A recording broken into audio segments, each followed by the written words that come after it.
Magandang maga mga kalwas, mga kabendot, mga ka-DIY. So ayan, may pa-order ako. Bali 3 yung order na yan. Inuna ko lang to kay sir. Kasi ito ay nauna naman talaga siyang umorder. So ito po ay repeat order na. Pangalawa na po ito sa in-order niya sa akin. Ang unang-una pa po ay mahigit 1 taon na. So yung modelo po na yun ay yung pa yung fire extinguisher pa po ang tank. So itong in-order na ngayon ni sir, siyempre latest model na tayo. So mahigit 1 taon na po yung order ni sir. Umorder na uli siya. At napapakinabangan niya pa rin hanggang ngayon yung una niyang in-order sa akin. So ito po, sinet up ko na yan para mabilis lang ang video. Kompleto pa rin sa hose yan, bali 6 na hose. Para ipagsasalpak na lang sa inyong storage ng shampoo, air compressor.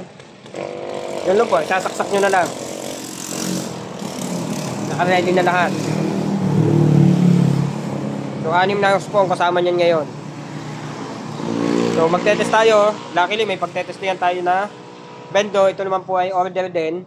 Yan po ay may kapackage na foaming machine. Yung order na yan. So dun sa next video ko na i-flex yung kanya. Kay Sir Kian Ray. Shoutout sa'yo sir. Kay Sir Kian Ray ito. Itong bendo na ito. Yan po. Testingin natin ang kay Sir Jeremy na order. So bali ito ay uhulugan ko na lang naman ng pera.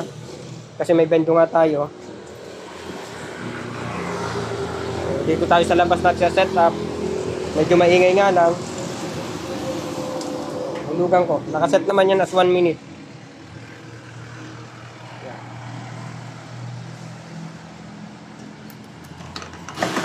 1 minute.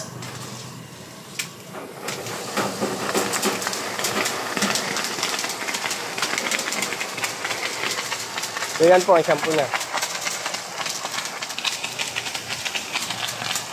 Napakabilis pong makapuno kung tutuusin.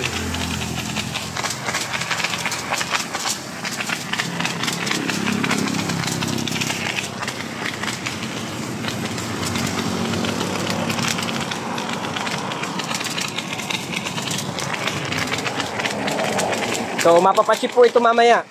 Kasi ito na may tested na. Yan, for shipping po mamaya.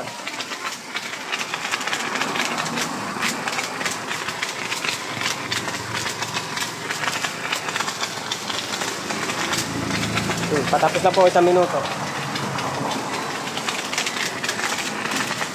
Napakadami po yan. Pero yung hinigop na sabon, katiting lang. Kasi ilang segundo lang po. Kagaya niya, nakaset po doon. 3 seconds, pwede pong babaan pa. So sa 2 to 3 seconds, humigop ng sabon. Yun na po, kinonsumo na sabon. Ganun lang po kaunti. Hindi na siya magdadagdag pa. Yun po ang kaibahan niya. Hindi po siya yung habang tumatakbo ay humihigop ng sabon. So, yung unang sultada lang po, unang bagsak sa coin slot, yun lang po ang higop niya ng sabon. So, yun lang po na konsumo niya, kada 5 piso. Yan po. Salamat sir sa tiwala. Sir Jeremy Gilledo, shoutout sa'yo sir. From Mabalacat, Pampanga. Repeat order na po ito ha. Repeat order from 1 year ago mahigit. Salamat sir, salamat. So ibig sabihin po ay talagang napakinabangan niya yung una niyang in-order sa akin. Mahigit 1 taon na. At nagagamit niya pa. Kaya umorder uli siya. Siguro mag-e-extend siya ng another car wash. Ito pong pag-flex naman ng aking bendo ay sa sunod na video po. So may kasama po yung foaming machine. Yan lamang po mga kabendo, mga karwas at mga ka-DIY. Please like and subscribe and click the bell. Thank you. Yung mga tutorial ko po, utay-utay po. Pakiabangan lang. Salamat po.